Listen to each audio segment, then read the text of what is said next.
നമുക്കതിന്റെ valuation നമുക്ക് ചെയ്യാം. നമ്മളിപ്പോൾ ചെയ്തത് അലവൻസുകളാണ് കഴിഞ്ഞത്. നമ്മൾ ഇനി പെർക്വിസിറ്റിലേക്ക് വരികയാണ്. പെർക്വിസിറ്റിലെ ഫസ്റ്റ് പെർക്വിസിറ്റ് പറയാൻ റെന്റ് ഫ്രീ അക്കോമഡേഷൻ ആണ്. ഒരു ഗവൺമെന്റ് എംപ്ലോയി ആണെന്നുണ്ടെങ്കിൽ government licence fee as per government rule പ്രകാരം ലൈസൻസ് ഫീ എത്രയാണ് അതാണ് നിങ്ങളുടെ value. Less rent recovered from the employee. അതായത് ഒരു ഗവൺമെന്റ് കമ്പനിയിൽ ജോലി ചെയ്യുന്ന ആളാണ്. റെന്റ് ഫ്രീ അക്കോമഡേഷന്റെ പെർക്വിസിറ്റ് വാല്യൂ ആണ് കണക്കാക്കുന്നത്. ഗവൺമെന്റ് എംപ്ലോയി ആണെന്നുണ്ടെങ്കിൽ എന്താണോ ഗവൺമെന്റ് ഫിക്സ് ചെയ്തിട്ടുള്ള ലൈസൻസ് ഫീ അതാണ് അതിന്റെ വാല്യൂ ഓഫ് പെർക്വിസിറ്റ്. അതിൽ നിന്നും ആ എംപ്ലോയിയിൽ നിന്നും എത്രയെങ്കിലും റെന്റ് അവർ പിടിച്ചെടുക്കുന്നുണ്ടെങ്കിൽ അത് കുറച്ചിട്ടുള്ള എമൗണ്ട് ആണ് വാല്യൂ ഓഫ് പെർക്വിസിറ്റ്. ഉദാഹരണം, നിജിൻ ഒരു ഗവൺമെന്റ് എംപ്ലോയി ആണ്. നിജിൻ ഒരു വീട് വാടകയ്ക്ക് വീട് താമസിക്കാൻ ഗവൺമെന്റ് തന്നിട്ടുണ്ട്. അതിന്റെ ലൈസൻസ് ഫീ ഗവൺമെന്റ് റൂൾ പ്രകാരം 10,000 രൂപയാണ്. നിജിനിൽ നിന്നും 2,000 രൂപയാണ് അവർ കളക്ട് ചെയ്യുന്നത്. ഈ താമസ സൗകര്യം തന്നതിന് കളക്ട് ചെയ്യുന്നത്. അപ്പൊ എത്ര രൂപ പെർക്വിസിറ്റ് വാല്യൂ? 10,000 മൈനസ് 2,000 8,000 രൂപയാണ് പെർക്വിസിറ്റ് വാല്യൂ. അത്രയേ ഉള്ളൂ കേട്ടോ. അലവൻസ് പോലെ തന്നെയാണ്, നേരെ ഓപ്പോസിറ്റ് ആണെന്ന് മാത്രം. എവിടെ ചെലവായതിനാണ്, ഇവിടെ നമ്മളല്ല ചെലവാക്കുന്നത്, സംബഡി ഈസ് എക്സ്പെൻഡിങ്. അപ്പൊ അയാളുടെ എക്സ്പെൻഡിച്ചർ മൈനസ് നമ്മളിൽ നിന്ന് കളക്ട് ചെയ്യുന്ന പൈസ, ആ ബാലൻസ് എമൗണ്ട് എന്താണ്? പെർക്വിസിറ്റ് വാല്യൂ ആണ്. അലവൻസ് എന്താണ്? നമ്മൾക്ക് പണം തന്നിട്ട് നമ്മൾ കാര്യത്തിന് ചെലവാക്കുന്നു. അപ്പൊ ഒഫീഷ്യലായിട്ട് ചെലവാക്കിയ പൈസ എക്സംഷൻ കിട്ടും, ബാലൻസ് പൈസ ഇൻകം ആയിട്ട് കണക്കാക്കും. രണ്ടാമത് എന്താണ്?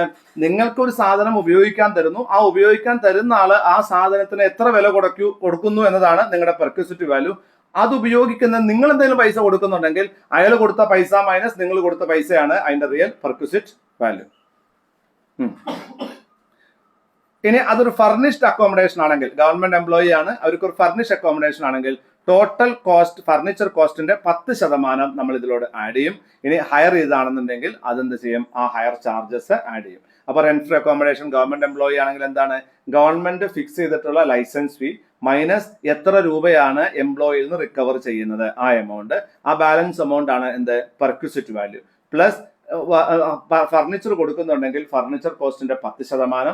ഇനി ഫർണിച്ചർ വാടകയ്ക്ക് എടുത്തിട്ടാണ് കൊടുക്കുന്നതെങ്കിൽ അതിന്റെ ആക്ച്വൽ ഹയർ ചാർജസ് ഇത് കൂടി ചേർത്തതാണ് പെർക്വിസിറ്റ് വാല്യൂ. മനസ്സിലായോ? ഇപ്പൊ രാജീവ് സാറിന് താമസിക്കാൻ ഒരു വീട് നിങ്ങൾ താമസിക്കാൻ വേണ്ടി ഫ്രീ ആയിട്ട് തരുന്നുണ്ടെങ്കിൽ, ആ വീട് താമസിക്കാൻ എനിക്ക് തരുന്നുണ്ടെങ്കിൽ അതിന് നിങ്ങൾ കൊടുക്കുന്ന, നിങ്ങളെ ഗവൺമെന്റ് ഫിക്സ് ചെയ്തിട്ടുള്ള ചാർജ്, ഞാനൊരു ഗവൺമെന്റ് എംപ്ലോയി ആണെങ്കിൽ ഗവൺമെന്റ് ഫിക്സ് ചെയ്തിട്ടുള്ള ലൈസൻസ് ഫീ എന്ന് പറയുന്നത് 50,000 രൂപയാണെന്നുണ്ടെങ്കിൽ നിങ്ങൾ അതിനോടൊപ്പം 2 ലക്ഷം രൂപയുടെ ഫർണിച്ചറും കൂടെ എനിക്ക് ഉപയോഗിക്കാൻ തരുന്നുണ്ടെന്ന് കരുതുക.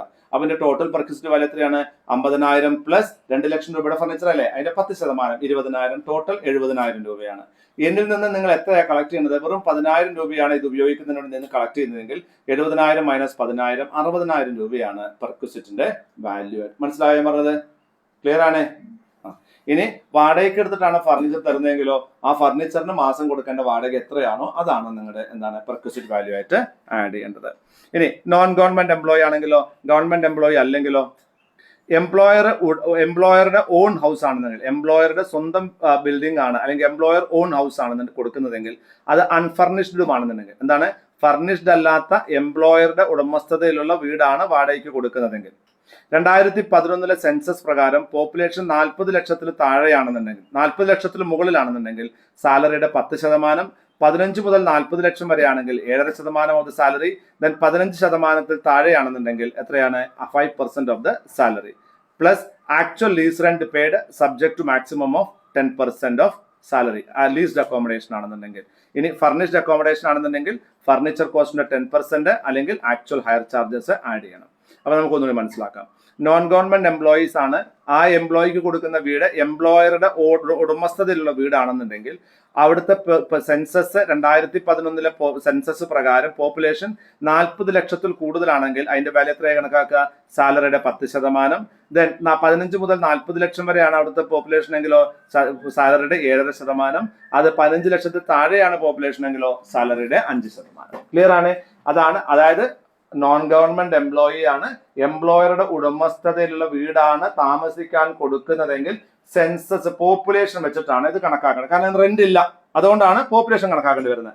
പോപ്പുലേഷൻ വെച്ച് നോക്കുമ്പോൾ 40 ലക്ഷത്തിൽ കൂടുതൽ പോപ്പുലേഷൻ ഉള്ള ഒരു സ്ഥലമാണെന്നുണ്ടെങ്കിൽ അവിടെ സാലറിയുടെ 10% പെർക്വിസിറ്റ് വാല്യൂ ആയിട്ട് കണക്കാക്കുക. 15 ലക്ഷം മുതൽ 40 ലക്ഷം വരെയാണ് പോപ്പുലേഷൻ എങ്കിൽ പെർക്വിസിറ്റ് വാല്യൂ ആയിട്ട് കണക്കാക്കുക 7.5%. 15 ലക്ഷത്തിൽ താഴെയാണ് എന്താണ് ഈ പോപ്പുലേഷൻ ഉള്ളതെങ്കിൽ 5%. ഇനി അത് ലീസ് എടുത്തിട്ടാ കൊടുക്കണമെങ്കിലോ, നമ്മൾ പുറത്തുനിന്ന് വാടകയ്ക്ക് എടുത്താൽ കൊടുക്കണമെങ്കിലോ നമ്മൾ എത്ര ലീസ് റെന്റ് ആണോ കൊടുക്കുന്നത് അത് subject to maximum 10% of salary. നമ്മൾ ഉദാഹരണം നയന എൻ്റെ ഒരു എംപ്ലോയി ആണ്, ഞാനൊരു ഗവൺമെന്റ് ഡിപ്പാർട്ട്മെന്റ് ആണ്, തനിക്ക് നോൺ ഗവൺമെന്റ് എംപ്ലോയി ആണ്, താൻ എൻ്റെ എംപ്ലോയി ആണ്. ഞാൻ പുറത്തുനിന്ന് ലീസിന് എടുത്തിട്ട് തനിക്ക് ഒരു 10,000 രൂപയുടെ ഒരു വീട് വാടകയ്ക്ക് തരുന്നു. 10,000 രൂപയാണ് പെർക്വിസിറ്റ്. പക്ഷെ അതൊരിക്കലും എന്താകാൻ പാടില്ല, സാലറിയുടെ 10% കൂടാൻ പാടില്ല. ക്ലിയർ ആണ്? ലീസ്ഡ് അക്കോമഡേഷൻ ആണെങ്കിൽ സാലറിയുടെ 10% കൂടാൻ പാടില്ല. Subject to maximum of 10% of salary lease rent ആണ് നിങ്ങളുടെ പെർക്വിസിറ്റ് വാല്യൂ. ക്ലിയർ ആണ്? അതായത് നോൺ ഗവൺമെന്റ് എംപ്ലോയീസ് ആണെന്നുണ്ടെങ്കിൽ, നോൺ ഗവൺമെന്റ് എംപ്ലോയി ആണ്, എംപ്ലോയറുടെ സ്വന്തം ബിൽഡിംഗ് ആണ്, സ്വന്തം വീടാണ് അത് നിങ്ങൾക്ക് വാടകയ്ക്ക് തരുന്നത് എങ്കിൽ അത് അവിടുത്തെ പോപ്പുലേഷൻ സെൻസസ് പ്രകാരം 2015 സെൻസസ് പ്രകാരം 40 ലക്ഷത്തിൽ കൂടുതൽ പോപ്പുലേഷൻ ഉണ്ടെങ്കിൽ 10% ഓഫ് സാലറി, 15 ലക്ഷം മുതൽ 40 ലക്ഷം വരെ ആണെങ്കിൽ 7.5% ഓഫ് സാലറി, ദെൻ 15 ലക്ഷത്തിൽ താഴെയാണെങ്കിൽ എത്രയാണ്, 5% ഓഫ് സാലറി. ഇനി ലീസ്ഡ് അക്കോമഡേഷൻ ആണെങ്കിൽ ലീസിനടുത്താണ് തരുന്നതെങ്കിൽ നിങ്ങൾ എംപ്ലോയർ കൊടുക്കുന്ന lease rent subject to 10% of salary ആണ് എന്ത്, അതിന്റെ റെന്റ് ആയിട്ട് പെർക്വിസിറ്റ് വാല്യൂ ആയിട്ട് കണക്കാക്കുക. ഫർണിച്ചർ തരുന്നുണ്ടെങ്കിലോ, ഫർണിച്ചർ നമുക്ക് തരികയാണെന്നുണ്ടെങ്കിൽ 10% of the cost of furniture വാടകയ്ക്ക് എടുത്ത് തരികയാണെങ്കിൽ അതിന്റെ വാടക അതിനോടൊപ്പം ആഡ് ചെയ്യണം. ക്ലിയർ ആണോ? ഹോട്ടൽ അക്കോമഡേഷൻ, നമുക്കൊരു ഹോട്ടൽ അക്കോമഡേഷൻ ആണ് തരുന്നതെങ്കിലോ, if lower of 24% salary or actual hotel charges less rent recovered from the employee. Not applicable if accommodation is for 15 days or less on transfer. Hotel accommodation തരികയാണെന്ന് വിചാരിക്കുക, ഒരു hotel accommodation കൊടുക്കുകയാണെന്നുണ്ടെങ്കിൽ നമുക്ക് maximum, നമ്മൾ എന്തിനാ hotel accommodation കൊടുക്കുക, നമുക്ക് ചില എംപ്ലോയീസിനെ നമ്മൾ അതിന്റെ അവസാനത്തെ പാരഗ്രാഫിലാണ് നിജൻ, ആ ബോക്സിലെ അവസാനത്തെ പാരഗ്രാഫിൽ ഹോട്ടൽ അക്കോമഡേഷൻ കൊടുക്കുകയാണെന്നുണ്ടെങ്കിൽ ആ ഹോട്ടൽ അക്കോമഡേഷൻ കൊടുക്കുന്ന എപ്പോഴാണ്, നമ്മളൊരു എംപ്ലോയിയെ നമ്മൾ വരുത്തുന്നു, അയാൾ കൂടെ താമസിക്കാൻ സ്ഥലം കൊടുക്കാനില്ല, അയാൾ നമ്മൾ ഹോട്ടലിൽ താമസിപ്പിക്കുകയാണ്. പക്ഷെ 2 സിറ്റുവേഷനിലാണ് അതുണ്ടാവുക. ഒന്ന്, ഒരാളെ ട്രാൻസ്ഫർ ചെയ്തിട്ട് പുതിയ സ്ഥലത്തേക്ക് പോകുമ്പോൾ പുതിയ വീട് കണ്ടുപിടിക്കുന്നതിന് വേണ്ടി അയാൾ എന്ത് ചെയ്യുന്നു, അയാൾക്ക് കുറച്ച് സമയം കൊടുക്കുന്നു, ആ സമയത്ത് അയാളെ പുറത്ത് താമസിപ്പിക്കുന്നു. 2, അയാൾ പുറത്ത് താമസിക്കാൻ പറ്റില്ല, അക്കോമഡേഷൻ കൊടുക്കാൻ സാധിക്കുന്നില്ല. ഒരു ട്രാൻസ്ഫർ കഴിഞ്ഞ് വരുന്ന ഒരു എംപ്ലോയിയെ 15 ദിവസം വരെ നിങ്ങൾക്ക് പുറത്ത് ഹോട്ടലിൽ താമസിക്കാം. ഈ കണ്ടീഷൻസ് ഒന്നും ആപ്ലിക്കബിൾ അല്ല, അതിന് പെർക്വിസിറ്റ് ആയിട്ട് കണക്കാക്കില്ല. എന്നാൽ പെർമനന്റ് ആയിട്ട് ഒരു എംപ്ലോയിയെ നിങ്ങളോട് താമസിപ്പിക്കുകയാണെങ്കിൽ provided by the accommodation is owned by the perquisite value of the cost.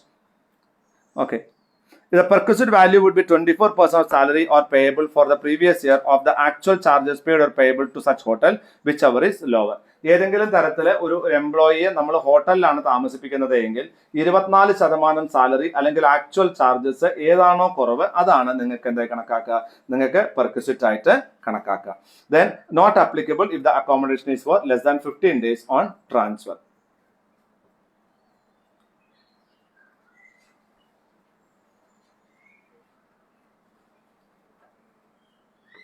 നിങ്ങൾ ഇവിടെ ശ്രദ്ധിക്കണം കേട്ടോ, നമ്മൾ ഈ പെർക്വിസിറ്റിൽ കണക്കാക്കുന്നത് പോലും പെർക്വിസിറ്റിന്റെ വിലയാണ്, പെർക്വിസിറ്റ്സിന്റെ വാല്യൂ ആണ് നമ്മൾ കണക്കാക്കുന്നത്.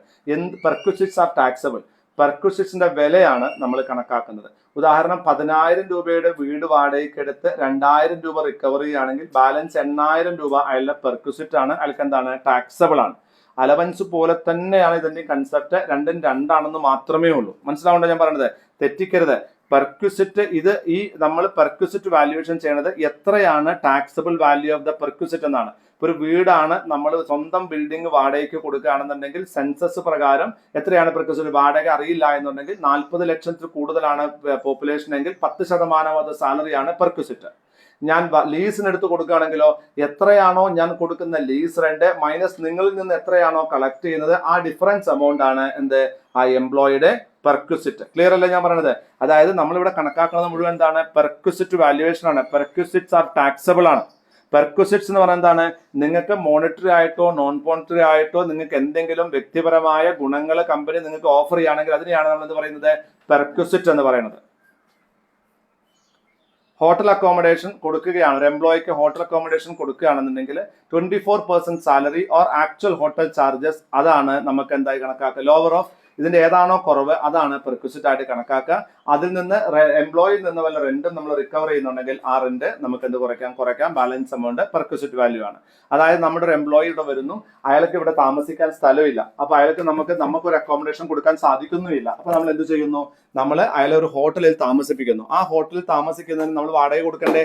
അയാൾക്ക് വേണ്ടി നമ്മളല്ലേ വാടക കൊടുക്കുന്നത്? അപ്പൊ അയാൾക്ക് അതൊരു പെർക്വിസിറ്റ് ആണ്. ആ ജോലി ചെയ്യുന്നത് കൊണ്ട് അയാൾക്ക് കിട്ടുന്ന ഒരു പേഴ്സണൽ ബെനിഫിറ്റ് അല്ലേ ഹോട്ടൽ താമസം. ആ ഹോട്ടൽ താമസത്തിന്റെ പെർക്വിസിറ്റ് വാല്യൂ എത്രയാണ്? അയാളുടെ ശമ്പളത്തിന്റെ 24% അല്ലെങ്കിൽ 24% അല്ലെങ്കിൽ ആക്ച്വൽ ഹോട്ടൽ ചാർജസ് ഏതാണോ കുറവ് അതാണ് അയാളുടെ പെർക്വിസിറ്റ് വാല്യൂ. അതിൽ നിന്ന് അയാളിൽ നിന്ന് കളക്ട് ചെയ്യുന്ന ഹോട്ടൽ ചാർജസ് നമ്മൾ എന്ത് ചെയ്യും? നമ്മൾ ഡിഡക്ട് ചെയ്യും. എന്നാൽ ഒരു എംപ്ലോയിയെ ഒരു സ്ഥലത്ത് നിന്ന് വേറൊരു സ്ഥലത്തേക്ക് ട്രാൻസ്ഫർ ചെയ്യുമ്പോൾ 15 ദിവസത്തിൽ കുറവായിട്ട് 15 ദിവസമോ അതിൽ കുറവോ സമയത്തിന് അയാളെ ഹോട്ടലിൽ താമസിപ്പിക്കുകയാണെങ്കിൽ അതിനെ നമ്മൾ എന്തായിട്ട് കണക്കാക്കില്ല? പെർക്വിസിറ്റ് ആയിട്ട് കണക്കാക്കില്ല കേട്ടോ.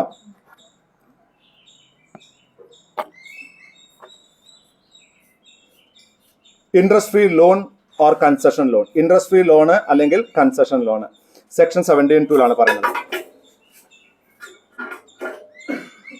Interest free loan or concession loan എന്താ പറയുന്നത്? 17(2) പറയുന്നു, അപ്ലിക്കബിൾ ടു ഓൾ എംപ്ലോയീസ്. എപ്പോഴാണ് ഇത് ടാക്സബിൾ ആകുന്നത്? When employer grants loan exceeding 20,000 rupees. 20,000 രൂപയിൽ കൂടുതൽ ലോണ് എംപ്ലോയർ ഒരു എംപ്ലോയിക്ക് കൊടുക്കുകയാണെന്നുണ്ടെങ്കിൽ, എംപ്ലോയിക്ക് കൊടുക്കുകയാണെങ്കിൽ അതൊരു പെർക്വിസിറ്റ് ആയിട്ട് ടാക്സബിൾ ചെയ്യാവുന്നതാണ്. എത്രയാണ് taxable value? Interest calculated at SBI rate, അതായത് റിലവന്റ് പ്രീവിയസ് ഇയറിന്റെ ആദ്യത്തെ ദിവസം സ്റ്റേറ്റ് ബാങ്ക് ഓഫ് ഇന്ത്യ എത്ര ഇൻട്രസ്റ്റ് ആണോ ചാർജ് ചെയ്യുന്നത് ആ ഇൻട്രസ്റ്റ് അനുസരിച്ചിട്ടാണ് ഇതിന്റെ ടാക്സബിൾ വാല്യൂ കണക്കാക്കുന്നത്. And on maximum outstanding monthly balance. ഓരോ മന്ത്ലി ബാലൻസിന്റെ മുകളിലും മാക്സിമം ഔട്ട്സ്റ്റാൻഡിംഗ് മന്ത്ലി ബാലൻസിന്റെ മുകളിൽ state Bank of India previous ഇയറിൽ ആദ്യത്തെ ദിവസം എത്ര ഇൻട്രസ്റ്റ് ആണോ ചാർജ് ചെയ്യുന്നത് അതാണ് അതിന്റെ perquisite value less interest actually recovered from employee. അതായത് നിങ്ങളൊരു എംപ്ലോയിക്ക് ഇൻട്രസ്റ്റ് ഫ്രീ ലോൺ കൊടുക്കുകയാണ്. ഞാൻ എൻ്റെ ഒരു എംപ്ലോയിക്ക് ഇൻട്രസ്റ്റ് ഫ്രീ ലോൺ കൊടുക്കുന്നു. ഇപ്പോൾ 30,000 രൂപ ലോൺ കൊടുക്കുന്നു. ഞാൻ ഒരു ഇൻട്രസ്റ്റും ചാർജ് ചെയ്യുന്നില്ല. SBI ഇതിന് 6% ചാർജ് ചെയ്യുന്നുണ്ട്. അപ്പോൾ ഓരോ മാസത്തെയും ബാലൻസ് ഔട്ട്സ്റ്റാൻഡിംഗ് ബാലൻസ് എടുത്തിട്ട് ആ ബാലൻസിന്റെ മുകളിൽ ഈ 6% വെച്ച് ഇൻട്രസ്റ്റ് ചാർജ് ചെയ്തിട്ട് ഇയാളിൽ നിന്ന് എന്തെങ്കിലും ചാർജസ് കളക്ട് ചെയ്യുന്നുണ്ടെങ്കിൽ അത് കുറച്ച് കഴിഞ്ഞാൽ ബാലൻസ് എമൗണ്ട് അത് കണക്കാക്കും, പെർക്വിസിറ്റ് ആയിട്ട് കണക്കാക്കും. ഇപ്പോ ഞാൻ അനഘയ്ക്ക് ഒരു 30,000 രൂപ ലോൺ തരുന്നു. അതിന് സാധാരണ ഞാൻ ചാർജ് ചെയ്യുന്നത് 6%. ഞാൻ നിങ്ങളിൽ നിന്നും ഒരു ഇൻട്രസ്റ്റും ചാർജ് ചെയ്യുന്നില്ല. What is the perquisite value? 6%. 30,000ന്റെ 6%. Correct അല്ലേ? ഇവിടെ ഞാൻ നിങ്ങളിൽ നിന്ന് ഇൻട്രസ്റ്റ് ചാർജ് ചെയ്യുന്നില്ല, പക്ഷെ ഞാൻ ആരിൽ നിന്നും ഇൻട്രസ്റ്റ് ചാർജ് ചെയ്യുന്നില്ല.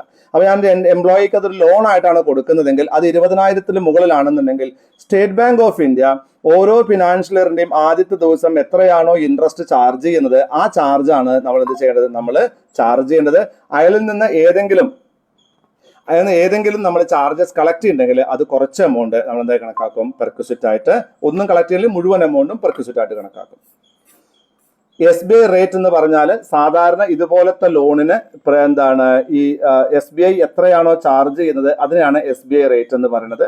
ലോണ് 20,000 രൂപയോ അതിൽ കുറവോ ആണ് ലോൺ എന്നുണ്ടെങ്കിൽ അതിന് ഒരു പെർക്വിസിറ്റും ഇല്ല. Loan for medical treatment four specified disease. ഇനി ഏതെങ്കിലും തരത്തിലൊരു ലോൺ കൊടുക്കുന്നത് സ്പെസിഫിക് ഡിസീസിന്റെ ട്രീറ്റ്മെന്റ്, ക്യാൻസർ പോലത്തെ അസുഖത്തിന് ട്രീറ്റ്മെന്റിനാണെന്നുണ്ടെങ്കിൽ അതിനും എക്സംഷൻ കൊടുത്തിട്ടുണ്ട്. ഒരു എംപ്ലോയിക്ക് ഇതൊക്കെ സെക്ഷൻ 7 പെർക്വിസിറ്റ് പറയുന്നത്.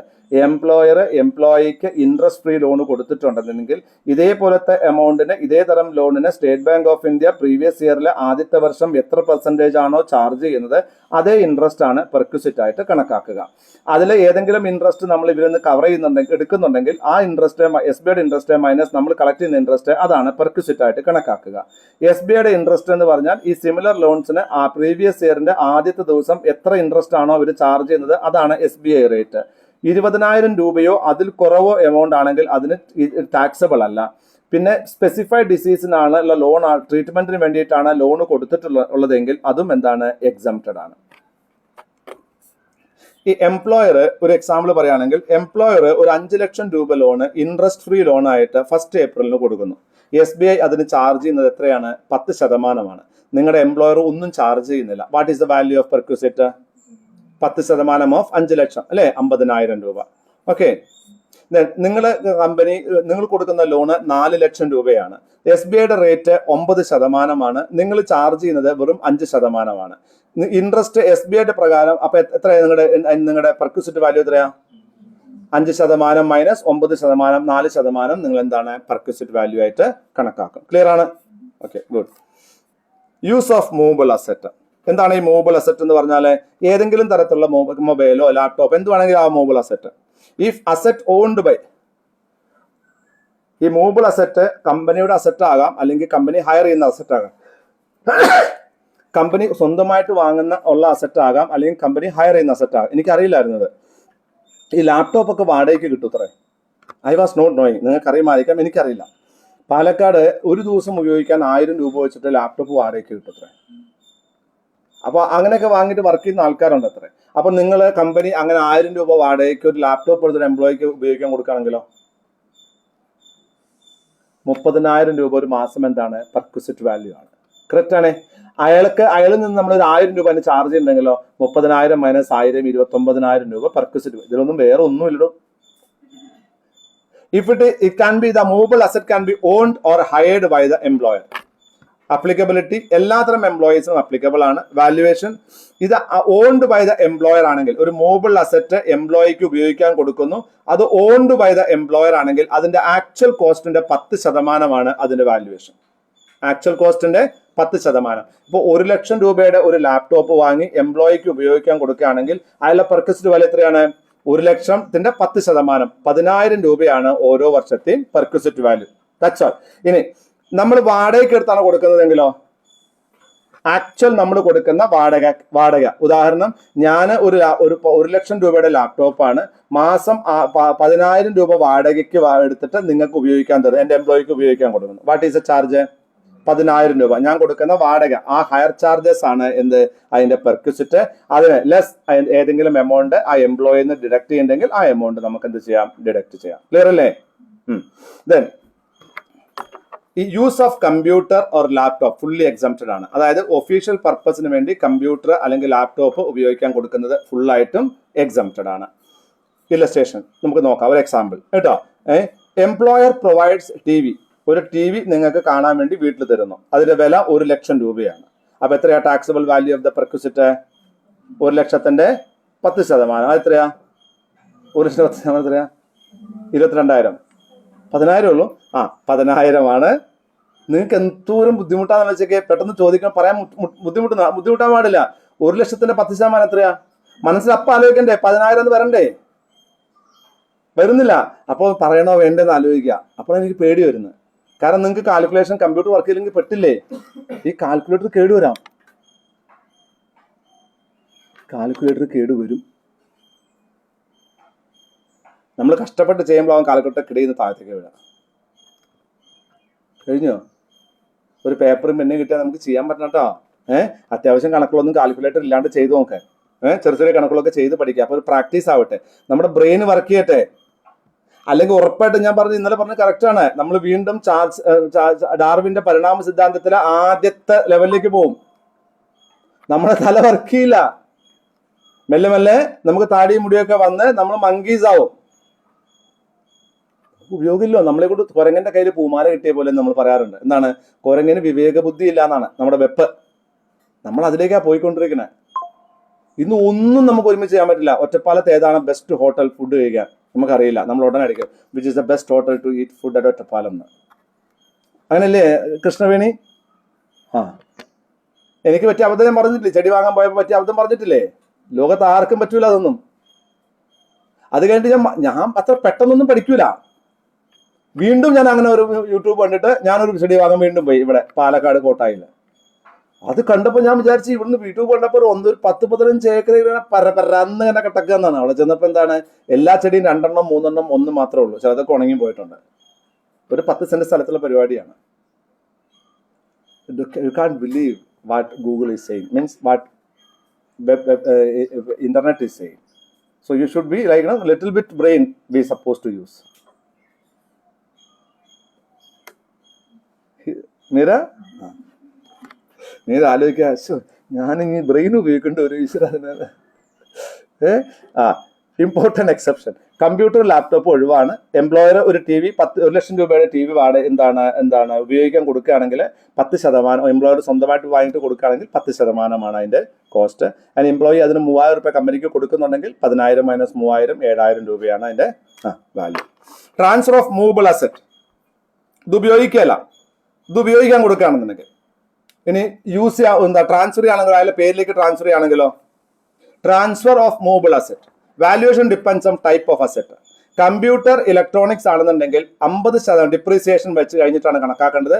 പെർ ആനം 50% ഡിപ്രീസിയേഷൻ വെച്ച് കണക്കാക്കണം. എന്നിട്ട് റിട്ടേൺ ഓൺ വാല്യൂവിൽ അത് പെർക്വിസിറ്റ് ആയിട്ട് കണക്കാക്കും. അതായത് ഞാനൊരു കമ്പ്യൂട്ടർ വാങ്ങി, ഞാനത് 2 കൊല്ലം കഴിഞ്ഞ് നിങ്ങൾക്ക് തരുന്നു. What is A perquisite value? ഇതാണ് ചോദ്യം. നിങ്ങൾക്ക് ട്രാൻസ്ഫർ ചെയ്യും, നിങ്ങളുടെ പേരിലേക്ക് ട്രാൻസ്ഫർ ചെയ്യുന്നു. ഒരു കമ്പ്യൂട്ടറിന്റെ 50% ഓരോ വർഷവും എന്തായാലും കണക്കാക്കണം, ഡിപ്രീസിയേഷൻ ആണ് കണക്കാക്കണം. ദാറ്റ് മീൻസ് ആദ്യത്തെ വർഷം 1 ലക്ഷം രൂപയുള്ള കമ്പ്യൂട്ടർ ആണെങ്കിൽ രണ്ടാമത്തെ വർഷം എത്ര വില? 50,000. അതിന്റെ അടുത്ത വർഷം എത്ര വില? 25,000. രണ്ടാമത്തെ വർഷം എത്രയാണ്? 25,000. മൂന്നാമത്തെ വർഷമാണ് നിങ്ങൾക്ക് തരുന്നതെങ്കിൽ 12,500 രൂപയാണ് അതിന്റെ വിലയുള്ളൂ. 12,500 രൂപയാണ് അതിന്റെ പെർക്വിസിറ്റ് വാല്യൂ ആയിട്ട് കണക്കാക്കാൻ പാടുള്ളൂ. അതേസമയം മോട്ടോർ കാർ ആണെന്നുണ്ടെങ്കിൽ 20% പെർ ആനം നമ്മൾ എന്ത് ചെയ്യേണ്ടത്? ഡിപ്രീസിയേഷൻ റിട്ടേൺ ഓൺ വാല്യൂ മെത്തേഡിൽ. എന്താ റിട്ടേൺ ഓൺ വാല്യൂ മെത്തേഡ് എന്ന് പറഞ്ഞാൽ? ഡിപ്രീസിയേഷനിൽ സ്ട്രേറ്റ് ലൈൻ മെത്തേഡും റിട്ടേൺ ഓൺ വാല്യൂ മെത്തേഡും വ്യത്യാസം എന്താ?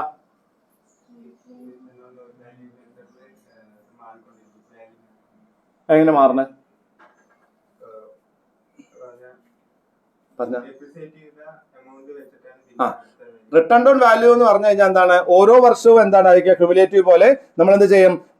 ഓപ്പണിംഗ് വാല്യൂ മൈനസ് ഡിപ്രീസിയേഷൻ ആണ് നെക്സ്റ്റ് ഇയറിന്റെ ഓപ്പണിംഗ് വാല്യൂ. അതിനുമുള്ള പെർസെന്റേജ് കണക്കാക്കുന്നു. അപ്പൊ ശരിക്കും പറഞ്ഞാൽ അതെന്താണ്? ഓരോ വർഷവും ഡിപ്രീസിയേഷൻ കുറഞ്ഞ് അങ്ങ് അവസാനിക്കുകയാണ് ചെയ്യുക.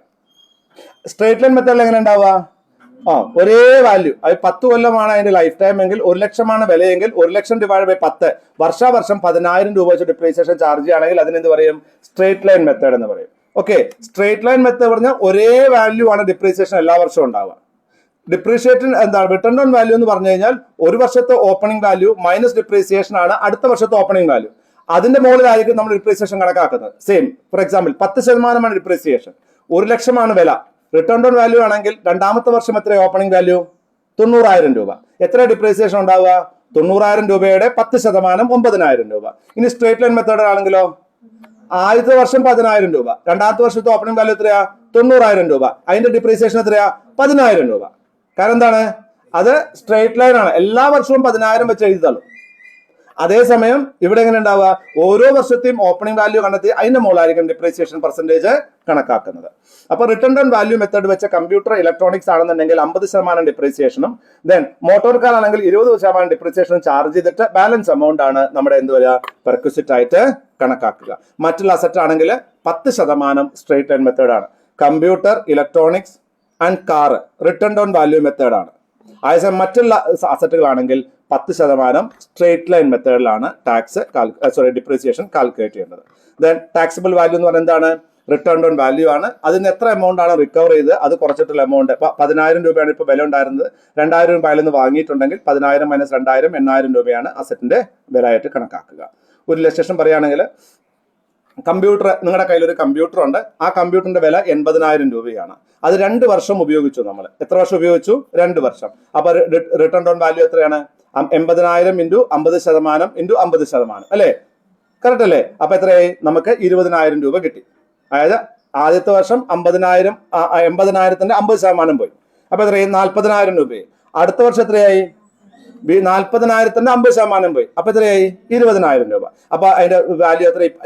ഈ സാധനം ഞാൻ നിങ്ങൾക്ക് ട്രാൻസ്ഫർ ചെയ്യണമെങ്കിൽ what is the perquisite value? 20,000 രൂപ. അത്രയേ ഉള്ളൂ ഇതിൽ. Then gas, electricity, water.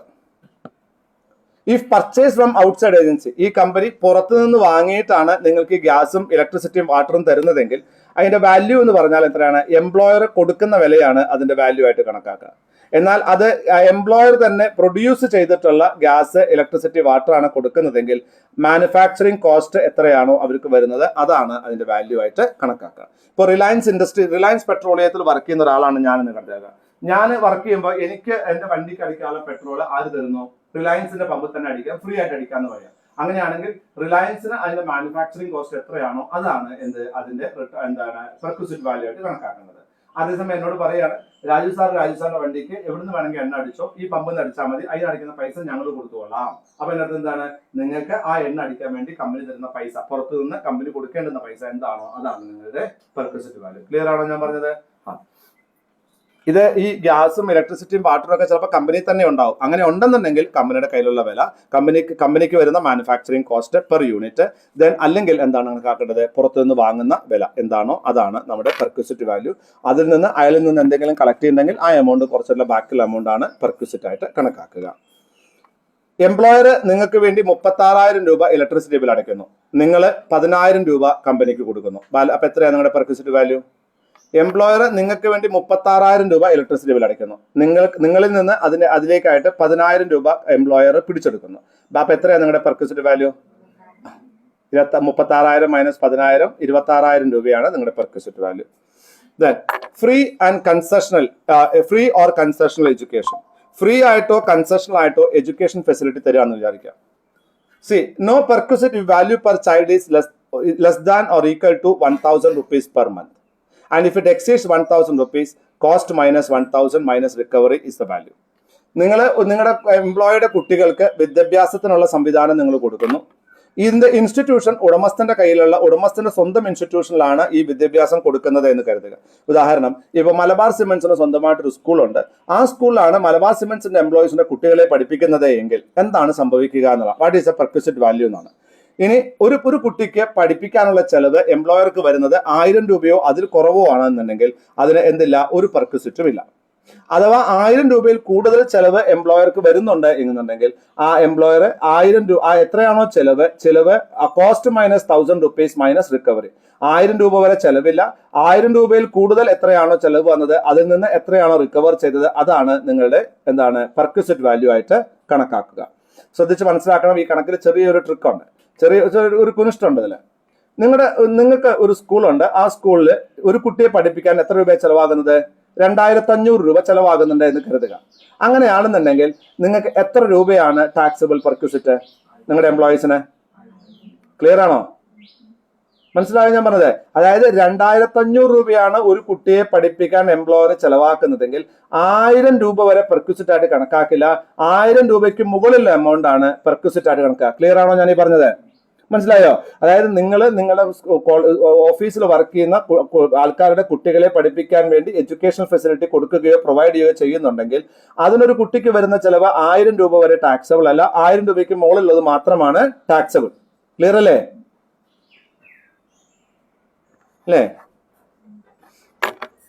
Then credit card expenses. Membership annual fee paid by the employer taxable, less recovery from employee. നിങ്ങൾക്ക് ഒരു ക്രെഡിറ്റ് കാർഡ് എടുത്ത് കമ്പനി തരുന്നു. ആ ക്രെഡിറ്റ് കാർഡ് തരുന്ന സമയത്ത് അതിന്റെ മെമ്പർഷിപ്പ് ആനുവൽ ഫീസ് ഒക്കെ എംപ്ലോയർ കൊടുക്കുന്നുണ്ടെങ്കിൽ അതെന്തായിട്ട് കണക്കാക്കും? അത് നിങ്ങളുടെ പേരിലാണ് ക്രെഡിറ്റ് കാർഡെങ്കിൽ ടാക്സബിൾ ആണ്. ദെൻ അതിന് എന്തെങ്കിലും ഒരു എമൗണ്ട് എംപ്ലോയിന്ന് റിക്കവർ ചെയ്യുന്നുണ്ടെങ്കിൽ ആ എമൗണ്ട് എന്താണ് നിങ്ങൾക്ക് ഡിഡക്ഷൻ ആയിട്ട് ക്ലെയിം ചെയ്യാൻ പറ്റും. അതായത് നിങ്ങൾക്ക് ഒരു HDFC ഒരു പ്ലാറ്റിനം കാർഡ് എടുത്ത് തരുന്നു. അതിന് വർഷം 3,900 രൂപയാണ് അതിന്റെ ചെലവുള്ളത്. അപ്പോൾ 3,900 രൂപയാണ് അതിന്റെ ചാർജസ്. അതിൽ നിന്ന് എത്രയാണോ റിക്കവർ ചെയ്യുന്നത് ആ റിക്കവർ ചെയ്യുന്നത് നമ്മൾ 500 രൂപ റിക്കവർ ചെയ്തിട്ടുണ്ടെങ്കിൽ ആ 3,500 രൂപ 500 രൂപ കുറച്ച് ബാക്കി 3,000 രൂപ എന്തായി കണക്കാക്കും? അതിന്റെ പെർക്വിസിറ്റ് ആയിട്ട് കണക്കാക്കും. ഒരു ക്രെഡിറ്റ് കാർഡ് നിങ്ങൾക്ക് കമ്പനി നിങ്ങളുടെ പേരിൽ എടുത്തു തന്നിട്ടുണ്ടെങ്കിൽ ആ എടുത്തു തന്ന ക്രെഡിറ്റ് കാർഡിന് എത്രയാണോ ചാർജ്, കമ്പനി കൊടുക്കുന്ന ചാർജ്, അതിൽ എത്രയാണോ നിങ്ങൾ റിക്കവർ ചെയ്യുന്നത് ആ ഡിഫറൻസ് ആണ് എന്ത് പെർക്വിസിറ്റ് ആയിട്ട് കണക്കാക്കും.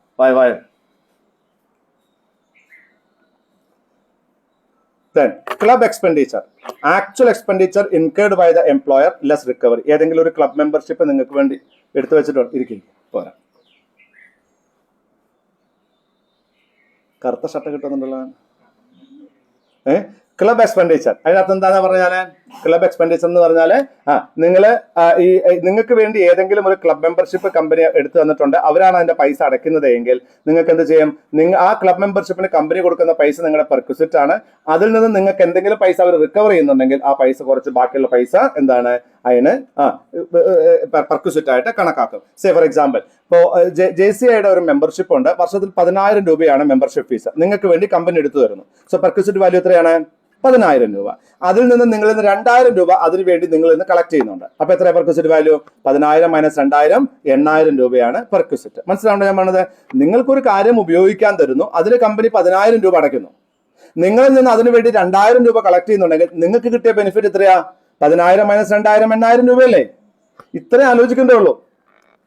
നമ്മൾ ഇതിനെ ഭയങ്കര കോംപ്ലിക്കേറ്റഡ് ആലോചിച്ചാൽ ഇത് ഭയങ്കര കോംപ്ലിക്കേഷൻ ആയിട്ട് ഫീൽ ചെയ്യും. ഇതിനെ വളരെ സിമ്പിൾ ആയിട്ട് ആലോചിച്ച് നോക്കിയേ.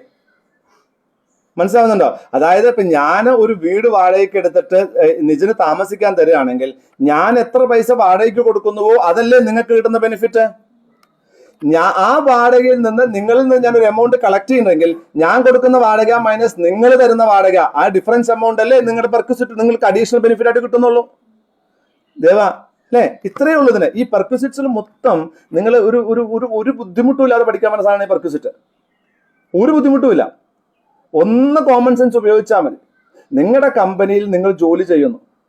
ആ ജോലി ചെയ്യുന്നതിന് നിങ്ങൾക്ക് ശമ്പളം കിട്ടാം, DA കിട്ടാം, കമ്മീഷൻ കിട്ടാം, അലവൻസ് കിട്ടാം, പെർക്വിസിറ്റ് കിട്ടാം. കിട്ടിക്കൂടെ? അങ്ങനെ കിട്ടുന്ന അലവൻസുകളാണെങ്കിൽ നിങ്ങൾക്ക് കാശായിട്ട് കിട്ടും. നിങ്ങൾ കമ്പനിക്ക് വേണ്ടി ചെലവാക്കിയ പൈസ കഴിഞ്ഞിട്ട് ബാക്കി പൈസ നിങ്ങളുടെ അടുത്തുണ്ടെങ്കിൽ അതൊക്കെ ടാക്സബിൾ ആണ്. അല്ലെങ്കിൽ ഏതെങ്കിലും സ്ഥലത്ത് സ്പെസിഫിക്കലി ഇത്ര എമൗണ്ട് മാക്സിമം പറ്റുള്ളൂ എന്ന് പറഞ്ഞിട്ടുണ്ടെങ്കിൽ അതിനേക്കാളും കൂടുതൽ പൈസ കിട്ടിയിട്ടുണ്ടെങ്കിലും ടാക്സബിൾ ആണ്. ഇതൊക്കെ എവിടെ പറയണേ? സെക്ഷൻ 10. രണ്ടാമത്, കമ്പനി കുറെ ബെനിഫിറ്റുകൾ നിങ്ങൾക്ക് തരുന്നു, ഫെസിലിറ്റീസ് നിങ്ങൾക്ക് തരുന്നു. സെക്ഷൻ 17 പറയാണ് ഈ ഫെസിലിറ്റികൾ നിങ്ങൾക്ക് തരുന്നതിന് വേണ്ടി കമ്പനിക്ക് എന്ത് ചെലവായിട്ടുണ്ടോ അതാണ് ടാക്സബിൾ വാല്യൂ. ഇനി നിങ്ങൾക്ക് ആ ഫെസിലിറ്റി തരാൻ വേണ്ടി കമ്പനിക്ക് ചെലവായ പൈസ എന്തെങ്കിലും പൈസ നിങ്ങളിൽ നിന്ന് കളക്ട് ചെയ്തിട്ടുണ്ടെങ്കിൽ ബാലൻസ് എമൗണ്ട് എന്താണ്? Taxable value.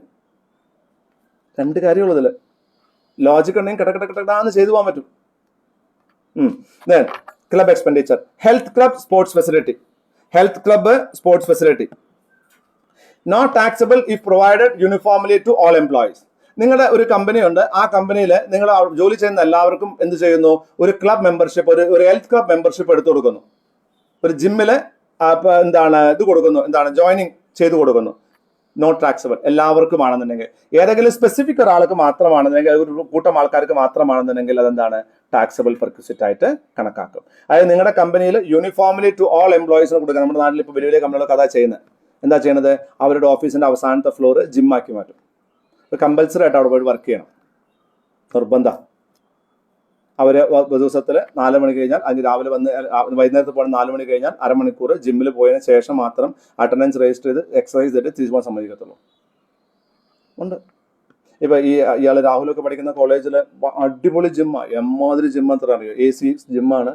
അതിലൊരു 100-300ഓളം ഇൻസ്ട്രുമെന്റ്സ് ഉണ്ട്. നിർബന്ധമായിട്ട് രാവിലെ എണീച്ച് പോകണം, അല്ലെങ്കിൽ വൈകുന്നേരം പോയേ പറ്റുള്ളൂ അവിടെ. നിർബന്ധം, അതിന് അറ്റൻഡൻസ് നിർബന്ധമാണ്. അതൊക്കെ ശരിക്കും ഇന്നത്തെ ജനറേഷൻസിന് വളരെ ആവശ്യമാണ്. കാരണം ഇന്നത്തെ കുട്ടികൾ, നിങ്ങളെ പോലത്തെ കുട്ടികൾ വീട്ടിൻ്റെ പുറത്തേക്ക് ഇറങ്ങില്ല. തെറ്റിദ്ധരിക്കണ്ട. നിങ്ങളൊക്കെ വീട്ടിലെത്തിക്കഴിഞ്ഞാൽ നിങ്ങൾ എന്താ ചെയ്യുക? വീട്ടിൽ തന്നെ ഇരിക്കും. അമ്മ വിളിക്കുകയാണ്, പുറത്തേക്ക് വരണോ? ഇല്ല, ഞാനില്ല. നിങ്ങൾ കടയിലേക്ക് വരണോ? ഞാനില്ല. അപ്പുറത്തെ വീട്ടിൽ പറഞ്ഞാലുണ്ടോ? ഞാനില്ല. ശരിയല്ലേ ഞാൻ പറയണത്? What is happening? നിങ്ങളുടെ തടി കൂടുന്നുണ്ടാവില്ല, നിങ്ങൾ ഭക്ഷണം കുറച്ചിട്ടൊക്കെ തടി മെയിൻറ്റെയിൻ ചെയ്യുന്നുണ്ടാവും, പക്ഷെ നിങ്ങളുടെ ബ്രെയിൻ ഡെവലപ്പ് ചെയ്യുന്നില്ല, ഉള്ള തടിക്ക് ആരോഗ്യവും ഇല്ല. അത് വലിയ പ്രശ്നമാണ്. അപ്പോൾ യു ഷുഡ് ഡു എക്സസൈസസ്. ഇപ്പോൾ ഹരി ആലോചിക്കുകയാണ്, ഞാനൊരു തടിയില്ലല്ലോ, അതുകൊണ്ട് എനിക്കൊരു പ്രശ്നമല്ലോ എന്നുള്ളതാണ്. വീട്ടിനുള്ളിൽ ഇരുന്നിട്ട് ഒന്നും പണിയെടുക്കാണ്ട് ഈ തടി മെയിൻറ്റെയിൻ ചെയ്യുകയാണെങ്കിൽ ഒരു കാര്യമില്ല എന്നാണ് ഞാൻ പറഞ്ഞത്. ഒരു കാര്യമില്ലെന്നാണ് ഞാൻ പറഞ്ഞത്. അപ്പോൾ നിങ്ങളൊക്കെ ചെയ്യേണ്ടതെന്ന് വെച്ചാൽ കുറച്ചൊക്കെ പുറത്തു പോകാനും ആൾക്കാരോട് വർത്താനം പറയാനൊക്കെ നിങ്ങൾ തയ്യാറാവണം. ആ തയ്യാറായിട്ടുണ്ടെങ്കിലേ പറ്റുള്ളൂ. ഇന്നത്തെ കമ്പനികൾ എന്താ ചെയ്യണത്? നിങ്ങളൊക്കെ ഈ ഫുൾ ടൈം മൊബൈലിന് മുമ്പിൽ നിന്ന് പണിയെടുത്തിട്ട് നിങ്ങൾ ആരും എക്സസൈസ് ചെയ്യില്ല എന്നറിയാം. അപ്പോൾ ഓഫീസിൽ തന്നെ അവരെന്ത് ചെയ്യുന്നു? ചില ഓഫീസുകളിലുണ്ട് ഈ ലിഫ്റ്റ് ഉപയോഗിക്കാൻ പാടില്ല, എംപ്ലോയീസ് ലിഫ്റ്റ് ഉപയോഗിച്ചുകൂടാ. അത് ഡിസ്ക്രിമിനേഷൻ അല്ല, അങ്ങനെയെങ്കിലും നടക്കട്ടെ എന്നുള്ളതാണ്. അപ്പോൾ നമ്മളെന്താ ചെയ്യുക? നമ്മൾ നടക്കില്ല. നമ്മൾ സെപ്റ്റോ ചെയ്യും, അല്ലെങ്കിൽ സ്വിഗ്ഗി ചെയ്യും, ഭക്ഷണമൊക്കെ അവിടെ എത്തിച്ചോളും. അത്രയും നമ്മൾ മടിയന്മാരാണ്.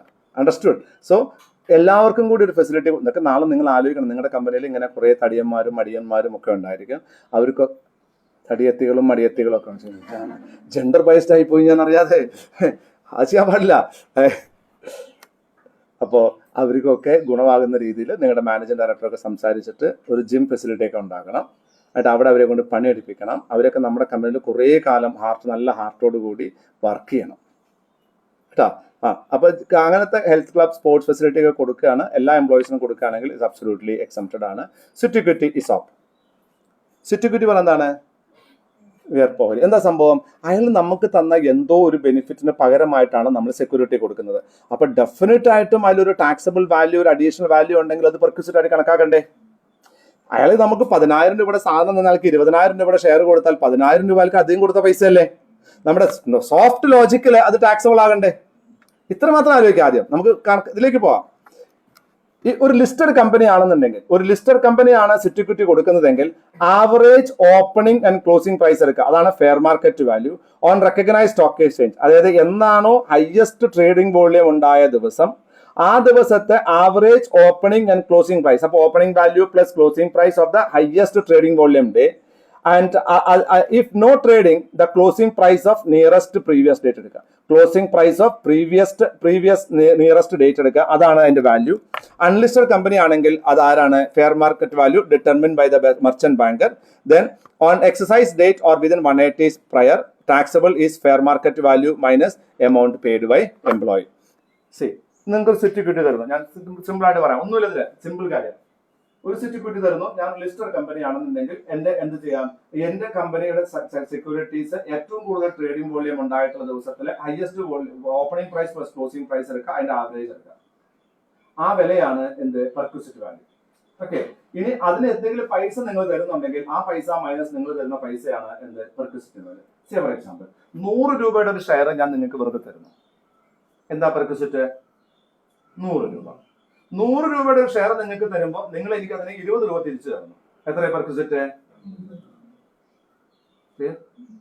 80,000 രൂപയുടെ ഒരു റോയൽറ്റി എനിക്ക് ഒരു പാറ്റന്റ് എനിക്ക് തരുമ്പോൾ ഞാൻ നിങ്ങൾക്ക് 1 ലക്ഷം രൂപയുടെ ഷെയർ തന്നാലോ? പെർക്വിസിറ്റ് എത്രയാ? കറക്റ്റ് അല്ലേ? അത്രയുള്ള ലോജിക്, വേറെ ഒന്നുമില്ല. ലിസ്റ്റഡ് കമ്പനി ആണെങ്കിൽ എവിടെ ഉണ്ട്? സ്റ്റോക്ക് എക്സ്ചേഞ്ചിൽ പ്രൈസ് ഉണ്ട്. ലിസ്റ്റഡ് കമ്പനി അല്ലെങ്കിൽ എന്താ ചെയ്യാം? നിങ്ങളെ കമ്പനി സെക്രട്ടറീസ് അല്ലേ, നിങ്ങൾ ആലോചിക്കുക എന്താ ചെയ്യണ്ടേ? ഒരു മെർച്ചന്റ് ബാങ്കറെ കണ്ടെത്തുക, അയാളെ കൊണ്ടൊരു വാല്യുവേഷൻ ചെയ്യിപ്പിക്കുക, അല്ലെ? Proper valuation procedure as prescribed by the companies act. ഒന്നും അറിയില്ലെങ്കിൽ എഴുതുന്ന കാര്യം അതാണ്. നമുക്ക് വാല്യൂ ചെയ്യാൻ പറ്റില്ല, ഉറപ്പല്ലേ? പിന്നെ ആരാ ചെയ്യേണ്ടത്? ഔട്ട്സൈഡ് ഏജൻസി അല്ലേ ഇത് ചെയ്യാൻ പറ്റും. ഔട്ട്സൈഡ് ഏജൻസി ആണ് മെർച്ചന്റ് ബാങ്കർ അല്ലെങ്കിൽ റെക്കഗ്നൈസ്ഡ് വാല്യൂർ. മനസ്സിലാവുണ്ടോ? അവർ ചെയ്യുന്ന വാല്യുവേഷൻ. സോ അൺലിസ്റ്റഡ് കമ്പനി ആണെങ്കിൽ മെർച്ചന്റ് ബാങ്കർ കണ്ടെത്തുന്ന എന്താണ് വാല്യുവേഷൻ. അതെങ്ങനെയാകാം? ഓൺ എക്സസൈസ് ഡേറ്റ്, എന്താണോ എക്സസൈസ് ഡേറ്റ് അന്നത്തെ, അല്ലെങ്കിൽ അതിന്റെ വിതിൻ 180 days പ്രയർ, അതിന്റെ 180 ദിവസം ഉള്ളിലത്തെ ഏതെങ്കിലും ഒരു ദിവസത്തെ മെർച്ചന്റ് ബാങ്കർ കണ്ടെത്തുന്ന പ്രൈസ് വെച്ചിട്ട് നിങ്ങൾക്ക് എന്ത് ചെയ്യാം? നിങ്ങൾക്ക് ഈ സെക്യൂരിറ്റി കൊടുക്കാവുന്നതാണ്. In case where on the date of exercising the option, the share of the company is listed on the recognized stock exchange. എന്നാണോ ഈ ഓപ്ഷൻ എക്സസൈസ് ചെയ്യുന്നത് അന്ന് ആ സെക്യൂരിറ്റി ലിസ്റ്റ് ചെയ്ത ഒരു സെക്യൂരിറ്റി ആണെന്നുണ്ടെങ്കിൽ, the fair market value would be the average of the opening closing price of the share on that date on the said stock exchange. എന്നാണോ ഈ ഓപ്ഷൻ നമ്മൾ എക്സസൈസ് ചെയ്യാൻ വേണ്ടി അവർക്ക് കൊടുക്കുന്നത്, ആ സമയത്ത് അത് ലിസ്റ്റ് ചെയ്ത സെക്യൂരിറ്റി ആണെന്നുണ്ടെങ്കിൽ ആ ദിവസത്തെ opening price plus closing price divided by 2 ആണ് നിങ്ങളുടെ എന്ത്? ഫെയർ മാർക്കറ്റ് വാല്യൂ സെക്യൂരിറ്റിയുടെ, കേട്ടോ? Then if the shares of the company, ഒന്നിലധികം സ്റ്റോക്ക് എക്സ്ചേഞ്ചിൽ ലിസ്റ്റ് ചെയ്ത ഒരു കമ്പനി ആണെന്നുണ്ടെങ്കിൽ ആ ഫെയർ മാർക്കറ്റ് വാല്യൂ എന്താണ്?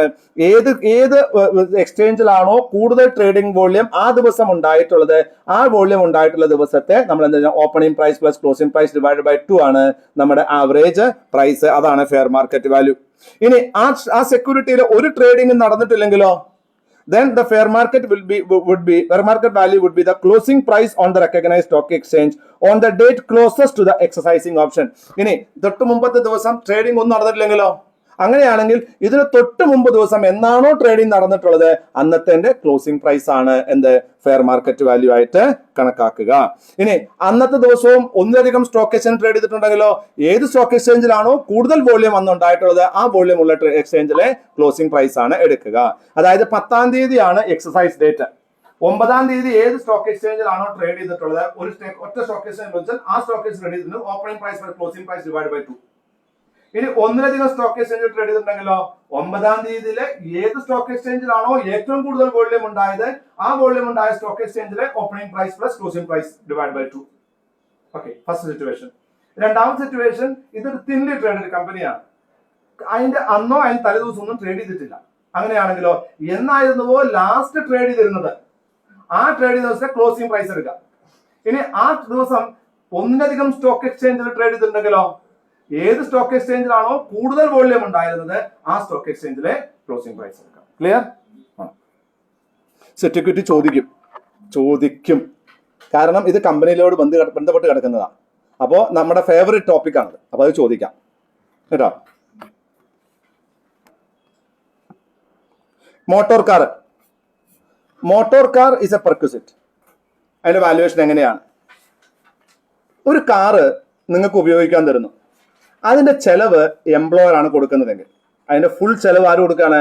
എംപ്ലോയർ ആണ് കൊടുക്കുന്നതെങ്കിൽ, അത് ആ കാർ ഉപയോഗിക്കുന്നത് മുഴുവനുമായിട്ടും ഒഫീഷ്യൽ പർപ്പസ് ആണെങ്കിൽ അതിന് ഒരു പെർക്വിസിറ്റും ഇല്ല, അതിന്റെ പ്രോപ്പർ ഡോക്യുമെന്റേഷൻ ഉണ്ടായിരിക്കണം. അത്രയേ ഉള്ളൂ. ഒരു പെർക്വിസിറ്റും ഇല്ല. അതായത് കമ്പനി ഒരു കാറ് നിങ്ങൾക്ക് പരിപൂർണമായും ഒഫീഷ്യൽ പർപ്പസിന് തരുന്നു, നിങ്ങൾ അത് ഒഫീഷ്യൽ പർപ്പസിന് മാത്രമാണ് ഉപയോഗിക്കുന്നതെങ്കിൽ നോ പെർക്വിസിറ്റ് വാല്യൂ. പെർക്വിസിറ്റ് എന്താ ഒരു പേഴ്സണൽ ബെനിഫിറ്റിന് എന്തെങ്കിലും ഉപയോഗിക്കുകയാണെങ്കിൽ മാത്രമല്ലേ ഉള്ളൂ.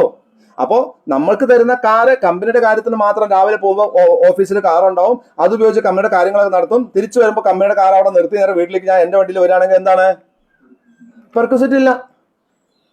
ഈ വർക്കേഴ്സിന്റെ മുന്നിൽ ഒരു ഇൻകം ടാക്സ് കമ്മീഷണർ ഉണ്ട്. അദ്ദേഹം വലിയ കമ്മീഷൻ ഓഫ് ഇൻകം ടാക്സ് വലിയ റാങ്കിലൊക്കെയാണ് കേട്ടോ. ഈ മോഹൻലാലിന്റെ ആനക്കൊമ്പൊക്കെ പിടിച്ച ആശാന, നാരായണൻ എന്ന പേര് ഈ വർക്കേഴ്സിന്റെ മനത്തിൽ. ഈ ആശാൻ ട്രെയിനിൽ മാത്രമേ യാത്രയുള്ളൂ, ബസ്സിൽ മാത്രമേ യാത്രയുള്ളൂ. അദ്ദേഹം തൃശ്ശൂർ വർക്ക് ചെയ്തു, എറണാകുളത്ത് വർക്ക് ചെയ്തു, സേലത്ത് വർക്ക് ചെയ്തു, പല സ്ഥലത്തും വർക്ക് ചെയ്തു. ഈ സ്ഥലത്തൊക്കെ അദ്ദേഹം ചെല്ലുന്ന സമയത്ത് അദ്ദേഹത്തിന് റെയിൽവേ സ്റ്റേഷൻ എടുക്കാൻ ഇൻകം ടാക്സ് ഡിപ്പാർട്ട്മെന്റ് വണ്ടി വരും, AC വണ്ടി വരും. അയാൾ അതിൽ കയറും, എല്ലാം കഴിഞ്ഞ് തിരിച്ചയാൾ റെയിൽവേ സ്റ്റേഷനിൽ വിടണം. അയാൾ വണ്ടി ഉപയോഗിക്കില്ല, ഗവൺമെന്റിന്റെ ഒരു സാധനം ഉപയോഗിക്കില്ല. അപ്പോൾ അയാൾക്ക് എന്തെങ്കിലും പെർക്വിസിറ്റ് വാല്യൂ ഉണ്ടോ? ഈ കമ്പനി വണ്ടി കൊടുത്തു, ഈ കമ്പനി വീട്ടിൽ കൊടുത്ത് ഭാര്യയായിട്ട് ഷോപ്പിങ്ങിന് പോയിട്ടുണ്ടെങ്കിലോ, അപ്പൊ ഒരു പെർക്വിസിറ്റ് വാല്യൂ ഇല്ലേ? ഇതാണ് കൺസെപ്റ്റ് കേട്ടോ. Used wholly for personal purpose ആണെങ്കിലോ, ഒരു കാർ എടുത്തു നമുക്ക് തന്നു, നിങ്ങൾ എന്താ ഉപയോഗിച്ചോ, നിങ്ങൾ ഓഫീസ് പർപ്പസിനല്ല, വീട്ടിലിട്ടോളൂ, വീട്ടിലെ കാര്യങ്ങൾക്ക് ഉപയോഗിച്ചോളൂ. അങ്ങനെയാണെങ്കിലോ ആക്ച്വൽ എക്സ്പെൻസസ് പ്ലസ്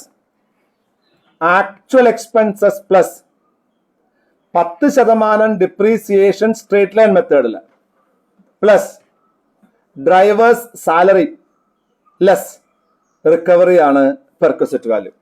മനസ്സിലായോ? സിമ്പിൾ അല്ലേ? ഞാനൊരു കാർ എടുത്തിട്ട് ദേവൻ എന്റെ എംപ്ലോയി ആണ്, ദേവന് വ്യക്തിപരമായ ആവശ്യങ്ങൾക്ക് കൊടുത്തു. ആ കാറിന് എനിക്ക് വരുന്ന ചെലവല്ലേ അയാളുടെ പെർക്വിസിറ്റ്? ഓക്കെ, അതിന് എന്തൊക്കെ ചെലവുകൾ എനിക്ക് വരാം? ഞാൻ കൊടുക്കുന്ന വാടക അല്ലെങ്കിൽ അതിന്റെ ചെലവ് പ്ലസ് ഡിപ്രീസിയേഷൻ, അതെന്റെ ചെലവാണ്, നിങ്ങൾക്ക് വേണ്ടിയാണ്. അപ്പൊ 10% സ്ട്രേറ്റ് ലൈൻ മെത്തേഡിൽ ഡിപ്രീസിയേഷൻ പ്ലസ് ഡ്രൈവറെ വെച്ചിട്ടുണ്ടെങ്കിലോ ശമ്പളം കൊടുക്കണ്ടേ? അയാളുടെ ശമ്പളവും പെർക്വിസിറ്റ് ആണ്. ഇതിനൊക്കെ പകരമായി നിങ്ങൾ ഇത് എന്തെങ്കിലും പൈസ ഞാൻ എടുക്കുന്നുണ്ടെങ്കിൽ അത് കുറച്ചുള്ള ബാക്കിയുള്ള പൈസ പെർക്വിസിറ്റ് ആണ്. സോ ഒരു car owned by the employer, used only for official purpose, no perquisite.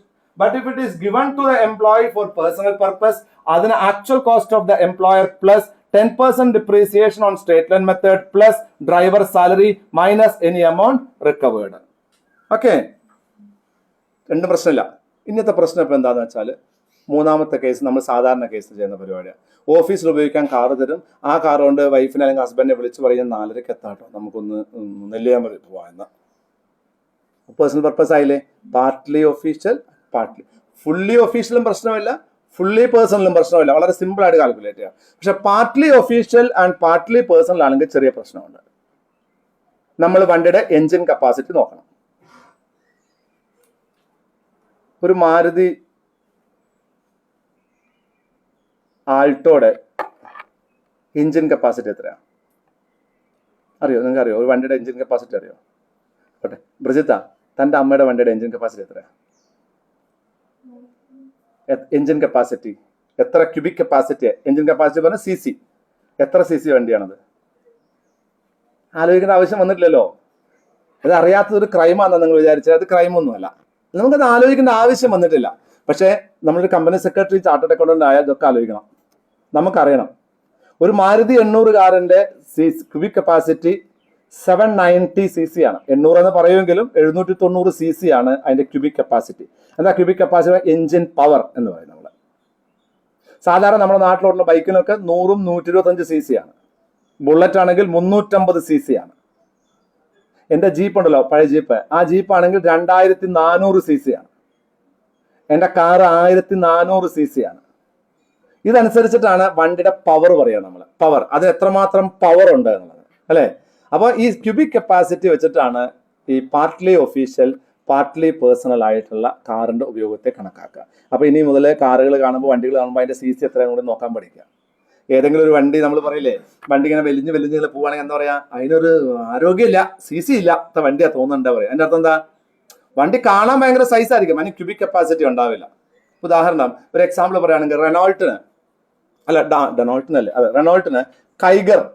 Tiber എന്നൊക്കെ പറയുന്ന 6 ലക്ഷം രൂപയുടെ വണ്ടിയുണ്ട്. 7 സീറ്റർ ആണ്, വലിയ വണ്ടിയാണ്. പക്ഷെ അവരൊക്കെ എത്രയാണ്, 1000 CC 1100 CC വണ്ടിയാണ്. അപ്പൊ എന്താ, ആ സൈസിനനുസരിച്ചൊരു പവർ നമുക്ക് സിറ്റിയിലൊക്കെ ഓടിക്കാൻ ഭയങ്കര സുഖമായിരിക്കും. അതേസമയം നമുക്കൊരു 150 കിലോമീറ്റർ സ്പീഡിൽ ഓടിക്കണമെന്നുണ്ടെങ്കിൽ വണ്ടി ഒന്ന് കടന്നിട്ട് കടകടകടകടകടകടകടന്ന് ഇളകും. എന്താ കാര്യം വെച്ചാൽ അതിന് അത്ര കപ്പാസിറ്റി ഉള്ളൂ, മഹാഭാവമാണ്. എഞ്ചിനൊക്കെ ഒന്ന് സൗണ്ട് ഉണ്ടാക്കും, അതൊക്കെ ഒരു പ്രശ്നമാണ്. അപ്പോൾ വണ്ടി കപ്പാസിറ്റി നോക്കിയിട്ടാണ് പാർട്ട്ലി ഒഫീഷ്യൽ പാർട്ട്ലി പേഴ്സണൽ കാറുകളുടെ ഉപയോഗത്തെ കണക്കാക്കുന്നത്.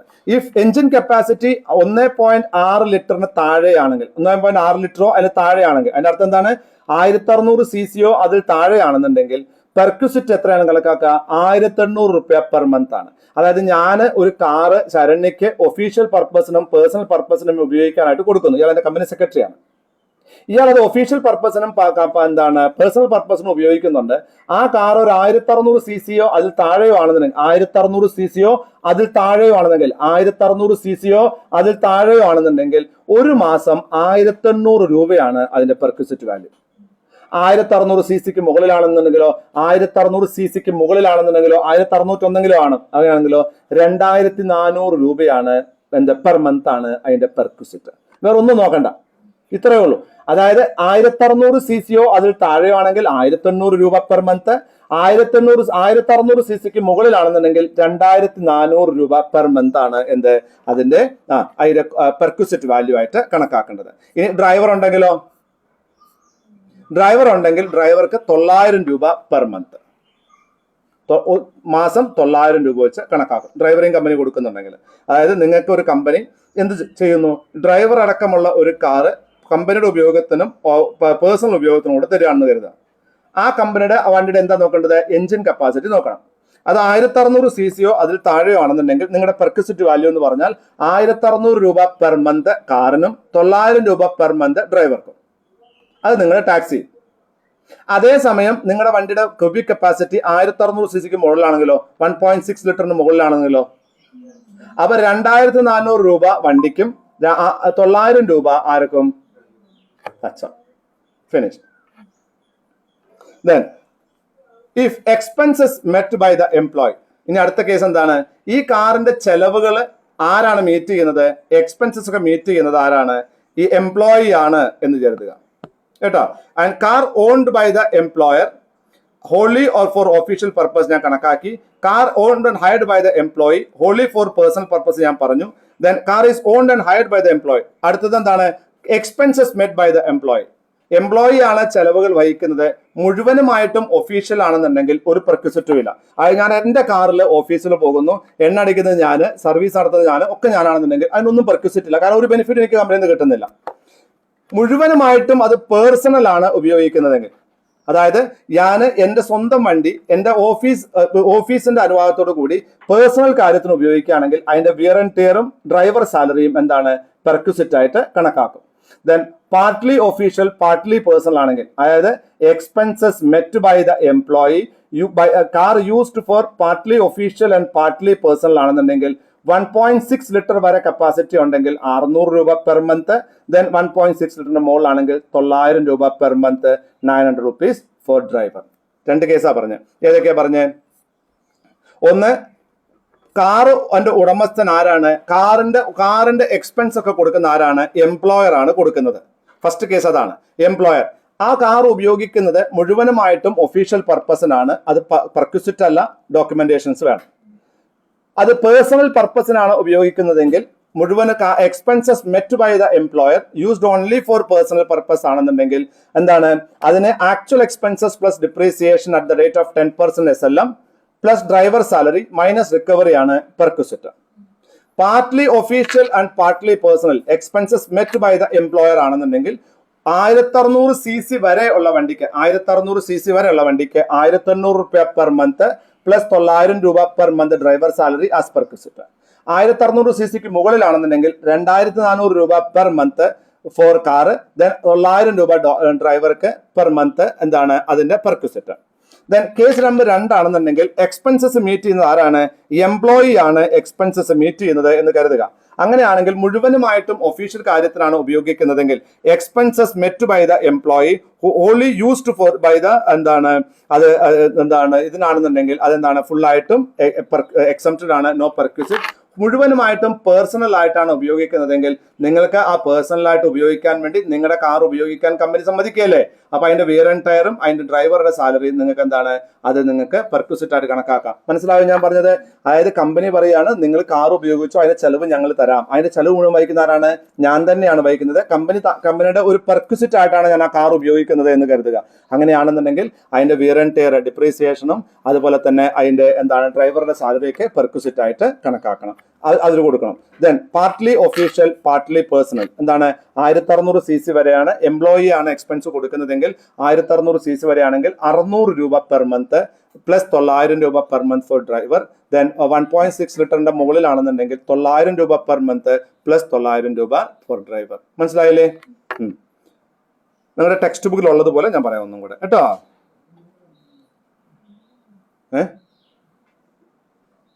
നീ പറഞ്ഞു കൊടുക്കാതെ അവൾക്ക് തെറ്റുമൊക്കെ. Where the expenses are met by the employer only for official purpose no perquisite. Correct അല്ലേ? ഹോൺലി ഫോർ പേഴ്സണൽ പർപ്പസ് എന്താണ് പറഞ്ഞത്? Actual expenses plus state and മെത്തേഡിലെ depreciation plus driver salary minus recovery amount. Then partly for official and partly for personal purpose 1600 cc വരെ ആണെങ്കിൽ എത്രയാണ്?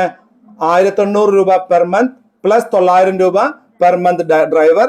1600 cc മുകളിലാണെങ്കിലോ 2400 per month plus 900 രൂപ per month for the driver. Clear അല്ലേ? Then wholly for official പർപ്പസിനാണെങ്കിലോ cars owned and hired by the employee. Official പർപ്പസിനാണെങ്കിൽ ഒരു എന്താണ് എക്സ്പെൻസും ഇല്ല, ഒരു പെർക്വിസിറ്റും ഇല്ല. Car is owned and hired by the employee. For only for personal purpose ആണെങ്കിൽ അതിന് വേണ്ടിയിട്ട് എന്തെല്ലാം ചെലവുകളാണോ വന്നിട്ടുള്ളത് അത് മുഴുവൻ എന്തായിട്ട് കണക്കാക്കും? പെർക്വിസിറ്റ് ആയിട്ട് കണക്കാക്കും. Car is owned hired by the employee partly for official and partly for personal purpose ആണെന്നുണ്ടെങ്കിൽ അത് actual expenditure incurred by the employer as reduced by the taxable value of the perquisite determined at point number 3 above basis the engine capacity. Engine capacity വഴി നമ്മൾ കണക്കാക്കുകയാണ്. അതായത് employer ആണ്. മനസ്സിലാവുന്നുണ്ടോ? Car is owned, അതായത് എൻ്റെ കയ്യിൽ ഒരു കാറുണ്ട്, അത് അല്ലെങ്കിൽ ഞാൻ വാടകയ്ക്ക് എടുക്കുന്ന കാറാണ്, അതിന്റെ ചെലവുകൾ കൊടുക്കുന്നത് കമ്പനിയാണ് എന്ന് കരുതുക. 6ാമത്തെ പോയിന്റ് ആണ് ഞാൻ പറയുന്നത്. അതായത് എൻ്റെ കയ്യിൽ ഒരു കാറുണ്ട്, അല്ലെങ്കിൽ അത് ഞാനൊരു കാറ് വാടകയ്ക്ക് എടുക്കുകയാണ്, ഇതിന്റെ ചെലവുകൾ കൊടുക്കുന്നത് കമ്പനിയാണ്. ആ കാർ ഉപയോഗിക്കുന്നത് partly for official and partly for personal purpose ആണ് എന്നുണ്ടെങ്കിൽ taxable value of the perquisite എന്ന് പറയുന്നത് എത്രയാണ്? നമ്മൾ പോയിന്റ് നമ്പർ 3 ആ ക്യൂബിക് കപ്പാസിറ്റി അനുസരിച്ച് കണ്ടെത്തുക. 1600 cc 1600 cc മുകളിൽ അതിന്റെ ചെലവ് കണക്കാക്കുക. ആൻഡ് റെഡ്യൂസ് എന്താണ് the taxable value actual expenditure incurred by the employer. എംപ്ലോയർക്ക് എത്ര ചെലവ് ഉണ്ടായിട്ടുണ്ട് മൈനസ് ഈ 1600 cc അല്ലെങ്കിൽ 1600 cc മുകളിലെ ചാർജ് കണക്കാക്കുക. അതിന്റെ ഡിഫറൻസ് ആണ് പെർക്വിസിറ്റ് ആയിട്ട് കണക്കാക്കുന്നത്. 6ാമത്തെ പോയിന്റ് ഞാൻ വീണ്ടും പറയുകയാണ്. ഒരു കമ്പനി എൻ്റെ ഒരു കാറുണ്ട്, എൻ്റെ കാറ് അല്ലെങ്കിൽ ഞാൻ വാടകയ്ക്ക് എടുത്ത കാറ്, ഈ കാറ് എന്നോട് കമ്പനി ഉപയോഗിക്കാൻ പറയുന്നു. ഇതിന്റെ ചെലവുകൾ ആരാണ് കൊടുക്കുന്നത്? കമ്പനിയാണ് കൊടുക്കുന്നത്. ക്ലിയർ ആണ്? ഇതാണ് 6ാമത്തെ പോയിന്റ്. ഇവിടെ എന്താ ഉണ്ടാവുക? ഇത് സാധാരണ സംഭവിക്കുന്ന കാര്യമാണ്. അപ്പൊ നമ്മൾ എന്താ ചെയ്യേണ്ടത്? ഇതിനു വേണ്ടി ആക്ച്വൽ ആയിട്ട് എത്ര എക്സ്പെൻസസ് ആണ് എംപ്ലോയർക്ക് വന്നത് എന്ന് നോക്കുക. അതേ മൈനസ് നമ്മൾ ഈ കണക്കാക്കുന്ന പോയിന്റ് നമ്പർ 3 പ്രകാരം എഞ്ചിൻ കപ്പാസിറ്റി വെച്ച് കണക്കാക്കുന്ന എമൗണ്ട് നോക്കുക. Then the taxable value of the perquisite will be the actual expenditure incurred by the employer as received by the taxable value of the perquisite determined under point number 3. അപ്പോൾ actual expenditure of the employer minus point number 3 കണ്ടുപിടിച്ച engine size അനുസരിച്ചിട്ടുള്ള അതിന്റെ amount, ആ difference amount ആണ് perquisite ആയിട്ട് കണക്കാക്കുക. I repeat point number 6 once more. Car owned by the employee, hired by the employee, used for official and personal purposes. In such A case നമ്മൾ എന്താ ചെയ്യേണ്ടത്, അതിന് എംപ്ലോയർക്കുണ്ടായ ടോട്ടൽ ചെലവുകൾ എത്രയാണെന്ന് എടുക്കുക, മൈനസ് എഞ്ചിൻ കപ്പാസിറ്റി അനുസരിച്ച് വാല്യൂ ചെയ്യുക, അതിന്റെ ഡിഫറൻസ് എമൗണ്ട് നമുക്ക് എന്താണ് പെർക്വിസിറ്റ് ആണ്. ക്ലിയർ? ഇനി എക്സ്പെൻസസ് എംപ്ലോയി ആണ് കൊടുക്കുന്നതെങ്കിൽ ഫുൾ ആയിട്ടും ഒഫീഷ്യൽ പർപ്പസിനാണെങ്കിൽ no perquisite. Car is owned and hired by the employer. Car own ചെയ്യുന്നതും ഹയർ ചെയ്യുന്നതും എംപ്ലോയർ ആണ്, ചെലവ് കൊടുക്കുന്നത് എംപ്ലോയി ആണെന്നുണ്ടെങ്കിൽ അതിന്റെ wear and tear, hire charges, driver salary would be treated as taxable value. അതിനെന്തായിട്ട് കണക്കാക്കും, അതിന്റെ ഹയർ ചാർജസ്, അതിന്റെ വെയർ ആൻഡ് ടയർ ഒക്കെ എന്തായിട്ട് കണക്കാക്കും, അതിന്റെ taxable value of the perquisite ആയിട്ട് കണക്കാക്കും. ഇപ്പോൾ നയനയ്ക്ക് ഉപയോഗിക്കാൻ വേണ്ടി ഞാൻ ഒരു വണ്ടി വാങ്ങി കൊടുക്കുന്നു. അത് എന്തിനു വേണ്ടി ഉപയോഗിക്കുന്നു? പേഴ്സണൽ പർപ്പസിനാണ് നയന ഉപയോഗിക്കുന്നത്. ഞാൻ ആരാണ്? എംപ്ലോയർ ആണ്. അങ്ങനെയാണെന്നുണ്ടെങ്കിൽ അതിലെ പെർക്വിസിറ്റ് വാല്യൂ എന്താണ്? ഇതിനു വേണ്ടി ഞാൻ ചെലവാക്കുന്ന പൈസകൾ മുഴുവനും ആരുടെയാണ്? If the car is owned by the employer. എൻ്റെ കയ്യിൽ ഒരു കാറുണ്ട്, ആ കാർ ഞാൻ നയനയ്ക്ക് ഉപയോഗിക്കാൻ കൊടുക്കുകയാണെങ്കിൽ എനിക്ക് എന്ത് ചെലവുകളാണോ ആ കാറിന് വേണ്ടി വരുന്നത് അത് മുഴുവൻ അയാൾക്കുള്ള പെർക്വിസിറ്റ് അല്ലേ? ഇത്രയേ ഉള്ളൂ ചോദ്യം. If the car is owned by the employer, the expenses are met by the employee. If it is used only for personal purposes, the actual എന്താണ് wear and tear, hire charges, driver salary would be treated as taxable value of the perquisite including depreciation of 10% at SLM. Then car is owned and hired by the employer partly for official and partly for personal purpose. അങ്ങനെയാണെന്നുണ്ടെങ്കിൽ 1.6 litre 600 plus 90 then 900 plus 900 കണക്കാക്കും. ഇത്രയേ ഉള്ളൂ. Clear ആണേ? ഞാൻ ഒരു പ്രാവശ്യം കൂടി ഞാൻ പറയും. കാറ് ചോദിക്കും ഷോർട്ടായിട്ട്. കാറ് എക്സ്പെൻസസ് എംപ്ലോയർ ആണ് വഹിക്കുന്നതെങ്കിൽ, ആ കാർ ഉപയോഗിക്കുന്നത് ഒഫീഷ്യൽ പർപ്പസിനാണെങ്കിൽ ഒരു പെർക്വിസിറ്റും ഇല്ല. ആര് ഓൺ ചെയ്താലും ഡോക്യുമെന്റേഷൻ വേണം. അത് പേഴ്സണൽ പർപ്പസിനാണ് ഉപയോഗിക്കുന്നതെങ്കിൽ actual expenses plus depreciation plus driver salary ആര് ഓൺ ചെയ്യുന്ന കാറാണെങ്കിലും അത് പെർക്വിസിറ്റ് ആയിട്ട് കണക്കാക്കും. Less recovery. Then partly official and partly personal ആണെന്നുണ്ടെങ്കിൽ ഈ കാറിന് നമുക്ക് എന്താണ്? എംപ്ലോയർ ആണ് അതിന്റെ ചെലവുകൾ കൊടുക്കുന്നത്. ആര് ഓൺ ചെയ്യുകയാണെങ്കിലും എംപ്ലോയർ ആണ് ചെലവുകൾ കൊടുക്കുന്നതെങ്കിൽ 1.6 ലിറ്റർ വരെ ആണെങ്കിൽ 1800 പെർ മന്ത്, 1.6 ലിറ്റർ മുകളിലാണെങ്കിൽ 2400 രൂപ പെർ മന്ത് പ്ലസ് 900 രൂപ ഡ്രൈവർ സാലറി. കാറ് ആര് ഓൺ ചെയ്യണതാണെങ്കിലും എക്സ്പെൻസസ് എംപ്ലോയി ആണ് മീറ്റ് ചെയ്യുന്നതെങ്കിൽ, മുഴുവനുമായിട്ടും ഒഫീഷ്യലിനാണെന്നുണ്ടെങ്കിൽ ഒരു പെർക്വിസിറ്റും ഇല്ല. ഹോൺലി ഫോർ പേഴ്സണൽ ആണെന്നുണ്ടെങ്കിൽ wear and tear plus driver salary plus depreciation 10%. Partly official partly personal ആണെന്നുണ്ടെങ്കിൽ എന്താണ്? 1.6 ലിറ്റർ വരെ അതിന്റെ എംപ്ലോയി ആണ് എക്സ്പെൻസ് കൊടുക്കുന്നതെങ്കിൽ 1.6 ലിറ്റർ വരെ 600 രൂപ പ്ലസ് 900 രൂപ ദെൻ പെർ മന്ത്. ദെൻ അത് 1600 cc മുകളിലാണെങ്കിൽ 900 രൂപ പ്ലസ് 900 രൂപ പെർ മന്ത്. ഒരു ഇല്ലസ്ട്രേഷൻ നമുക്ക് നോക്കാം കേട്ടോ. 7ാമത്തെ ഇല്ലസ്ട്രേഷൻ കേട്ടോ. ഇത് നോക്കിക്കഴിഞ്ഞാൽ നമുക്കിത് കാര്യം മനസ്സിലാവും. ഇത് മനസ്സിലായാൽ നമുക്ക് നിർത്താം. എംപ്ലോയിയുടെ പേരെന്താണ്? ശ്രീനിവാസൻ എന്നാണ്. ഇദ്ദേഹത്തിന് 2025, 2026 കൊടുത്തിരിക്കുന്ന ചില പെർക്വിസിറ്റുകളെ കുറിച്ചാണ് നമ്മൾ പറയുന്നത്. Leased accommodation provided to the employee, hire charges 50,000 per month, recovered from the employee 20,000 per month. ആര് പറയൂ ടാക്സബിൾ എമൗണ്ട് എത്രയാ? ഒരു ലീസ്ഡ് അക്കോമഡേഷൻ കമ്പനി എടുത്ത് എംപ്ലോയിക്ക് കൊടുക്കുന്നു. അതിന് കൊടുത്ത വാടക എന്ന് പറയുന്നത് 50,000 രൂപയാണ്. എംപ്ലോയിൽ നിന്ന് റിക്കവർ ചെയ്തത് 20,000 രൂപയാണ്. എത്രയാണ് taxable value of perquisite? 30,000. That's all finished. Then 2, accommodation was furnished and the actual hire charges paid by the employer was 4,050. ഈ അക്കോമഡേഷൻ ഫർണിഷ്ഡ് ആയിരുന്നു. അതിന് ഹയർ ചാർജ് എത്ര കൊടുത്തിട്ടുണ്ട്? 450 കൊടുത്തിട്ടുണ്ട്. അപ്പൊ എന്താണ്? ഈ 450 കൂടെ എന്തായിട്ട് മാറും? പെർക്വിസിറ്റ് ആയിട്ട് മാറും അല്ലേ? Then he was also provided with a Volkswagen Polo 1.2 liter with a chauffeur. The chauffeur is a driver and a gift voucher worth ₹9,000. ഇയാൾക്ക് ഒരു കാർ കൊടുത്തിരുന്നു. ഒരു Volkswagen Polo ആണ്. അത് 1.2 ലിറ്റർ കാറാണ്. അത് ഡ്രൈവറും കൊടുത്തിരുന്നു അല്ലേ? He also provide. അപ്പൊ കമ്പനി ഓൺ ചെയ്യുന്ന കാറാണ് കൊടുത്തിരുന്നത്. ദെൻ അയാൾക്ക് ഒരു ഗിഫ്റ്റ് വൗച്ചറും 9,000 രൂപയുടെ കൊടുത്തിരുന്നു. Salary for the purpose of valuation of perquisite is 25 lakhs. ഈ പെർക്വിസിറ്റ് വാല്യുവേഷനുള്ള സാലറി എന്ന് പറയുന്നത് 25 ലക്ഷമാണ്. ഇയാളെ ടാക്സബിൾ വാല്യൂ ഓഫ് പെർക്വിസിറ്റ്സ് എത്രയാണെന്ന് കണക്കാക്കുക. ഇയാൾ 115 BSc ഓപ്റ്റ് ചെയ്തിട്ടില്ല എന്ന് അസ്യൂം ചെയ്യുക. പെർക്വിസിറ്റ് വാല്യുവേഷന് എത്രയാണ് അയാളുടെ ചാർജ്? സാലറി എത്രയാ? 25 ലക്ഷം. എത്രയാണ് അയാൾ റെന്റ് കൊടുത്തത്? വീടിന് 50,000 രൂപ. എത്ര മാസം വാടക? 12 മാസം. അപ്പൊ എത്ര മാസം വാടക കൊടുത്തു? 12 മാസം 6 ലക്ഷം വാടക കൊടുത്തു. കറക്റ്റ് ആണ്. ദെൻ അതിൽ എന്താണ് ഈ മാക്സിമം ടാക്സബിൾ എത്രയാണ് നമുക്ക് വാടകയില്? ഹൗസ് റെന്റ് അലവൻസില് മാക്സിമം എത്രയാ? 10%, അത് 15% സാലറി. ആ പോയിന്റിലേക്ക് പോയിട്ട് കണ്ടുപിടിച്ചാൽ മതി നമുക്ക്.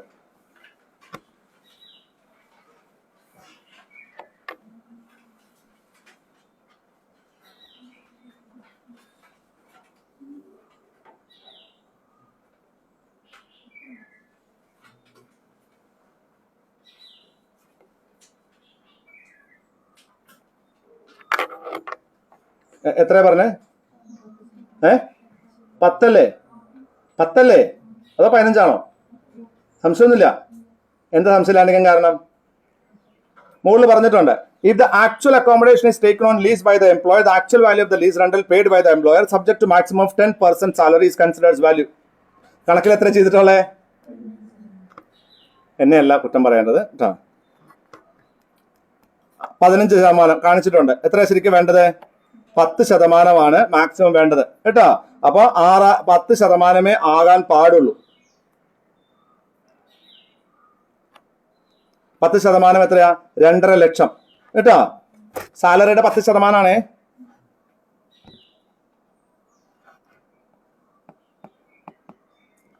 Then so gross taxable value എത്രയാണ്? 6 ലക്ഷം പ്ലസ് 2 ലക്ഷം 8.5 ലക്ഷമാണ്. എത്രയാണ്? 8.5 ലക്ഷമാണ്. ദെൻ എംപ്ലോയിന് എത്ര റിക്കവർ ചെയ്തിട്ടുണ്ട്? നമ്മൾ പറഞ്ഞു 20,000 രൂപ വെച്ച് റിക്കവർ ചെയ്തിട്ടുണ്ട് ഒരു മാസം. അപ്പൊ എത്രയാ? 12 മാസം 2,40,000 റിക്കവർ ചെയ്തിട്ടുണ്ട്. എത്രയാ അപ്പൊ അതിന്റെ പെർക്വിസിറ്റ് വാല്യൂ? ഹൗസ് റെന്റിന്റെ 1,30,000 കറക്റ്റ്. 35,000 കറക്റ്റ് അല്ലേ? അത് കറക്റ്റാ. ഇനി actual hire charges of furniture hire ചെയ്ത് നമ്മൾ എത്രയാ കൊടുത്തേ? 4,050 രൂപ പെർ മന്ത് അല്ലേ? 4,050 രൂപ per month. 4,050 into 12 4 48 15 60 48,600 correct amount ആണ്. ദെൻ എംപ്ലോയിന്ന് വല്ലതും ഫർണിച്ചറിന് റിക്കവർ ചെയ്തിട്ടുണ്ടോ? ഇല്ല, ഒന്നും പറഞ്ഞിട്ടില്ല.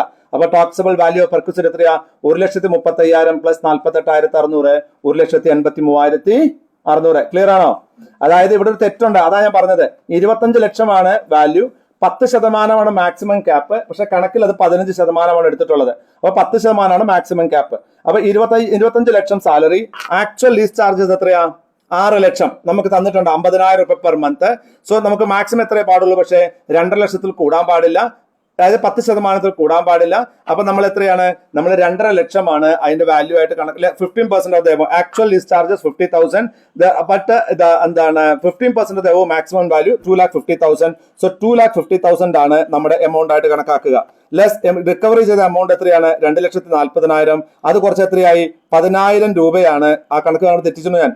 10,000 രൂപയാണ് അതിന്റെ ആക്ച്വൽ വാല്യൂ വരുന്നത്, പെർക്വിസിറ്റ് വാല്യൂ വരുന്നത്. ദെൻ അതിന് എത്ര രൂപയാണ് ഇത് ഉള്ളത്? എന്താണ് ഫർണിച്ചറിന്റെ വാല്യൂ ഉള്ളത്? 48,600. അപ്പൊ എത്രയായി? 58,600 ആണ് അതിന്റെ വിലയായിട്ട് കണക്കാക്കേണ്ടത്. എത്രയാണ്? 58,600 രൂപയാണ് അതിന്റെ വിലയായിട്ട് കണക്കാക്കേണ്ടത്. 58,600 രൂപ. അതാണ് അതിന്റെ എന്ത്? Perquisite value. ക്ലിയർ അല്ലേ? ദെൻ കാറിന്റെ എഞ്ചിൻ കപ്പാസിറ്റി എത്രയാണ്? 1.6 ലിറ്ററിന് താഴെയാണ്. ടാക്സബിൾ വാല്യൂ എത്രയാണ്? കമ്പനി കൊടുക്കുന്ന കാറല്ലേ? അപ്പൊ എത്രയാ? 1,800 പ്ലസ് 900 അല്ലെ? അങ്ങനെയല്ലേ? 1,800 per month 21,600. 900 per month 10,800. So total taxable value എത്രയാ? 32,400. ഗിഫ്റ്റ് വൗച്ചർ എത്രയാ കൊടുത്തേ? 9,000. ഗിഫ്റ്റ് വൗച്ചർ ഒക്കെ ടാക്സബിൾ ആണ്, ഗിഫ്റ്റ് അല്ല. ഗിഫ്റ്റ് വൗച്ചർ ടാക്സബിൾ ആണ്. സോ 2,25,000 രൂപ.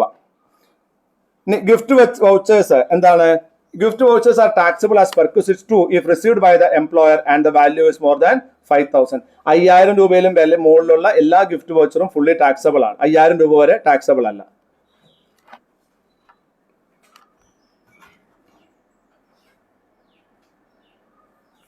ഓക്കെ, നമുക്കിവിടെ നിർത്താം. ടാക്സ് ഫ്രീ പെർക്വിസിറ്റ് നമുക്ക് അടുത്ത ക്ലാസ്സിൽ എടുക്കാം.